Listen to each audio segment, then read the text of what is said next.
2.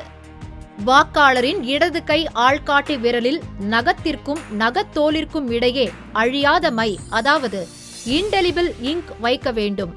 இடது கை ஆள்காட்டி விரல் இல்லாதவர்களுக்கு அதற்கு அடுத்த நடு விரலில் அழியாத மை வைக்க வேண்டும். இடது கையில் விரல்களே இல்லாதவர்களுக்கு வலது கை ஆள்காட்டி விரலில் வைக்க வேண்டும். அந்த விரல் இல்லையெனில் அதற்கடுத்த நடு விரலில் மை வைக்க வேண்டும். 2 கைகளிலும் விரல்கள் இல்லாதவர்களுக்கு இடது கை மணிக்கட்டில் வைக்க வேண்டும். 2 கைகளும் இல்லாதவர்களுக்கு இடது கால் விரலில் வைக்க வேண்டும். 17A பதிவேட்டில் வாக்காளர் விவரங்களை பதிய வேண்டும். அவரது கையொப்பம் அல்லது கைரேகை பெற வேண்டும். எந்த ஆவணத்தை கொண்டு வாக்களித்தார் என்ற விவரத்தை கீழ்கண்ட சுருக்க குறியீடு கொண்டு பதிவு செய்ய வேண்டும்.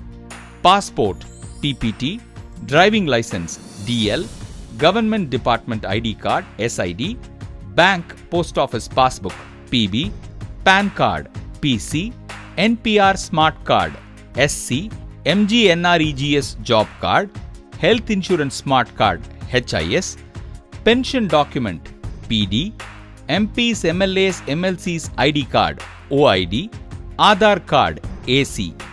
தேர்தல் பணிச்சான்று மூலம் வாக்குப்பதிவு செய்யும் நபர்களின் விவரங்களை 17A பதிவேட்டில் ரிமார்க்ஸ் காலத்தில் EDC வோட்டர் என குறிப்பிட வேண்டும்.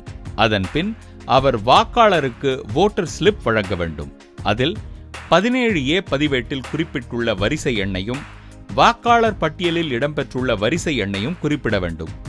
மேற்கண்ட ஒரு வாக்குச்சாவடியில் 1200க்கும் மேல் வாக்காளர்கள் இருக்கும் பட்சத்தில் வாக்குப்பதிவு அலுவலர் 2A மற்றும் 2B என இருவர் நியமிக்கப்பட்டு 2A அழியா மையிடவும் 2B 17A பதிவேட்டில் பதிவு செய்து துண்டுச்சீட்டு வழங்கும் பணியையும் செய்ய வேண்டும்.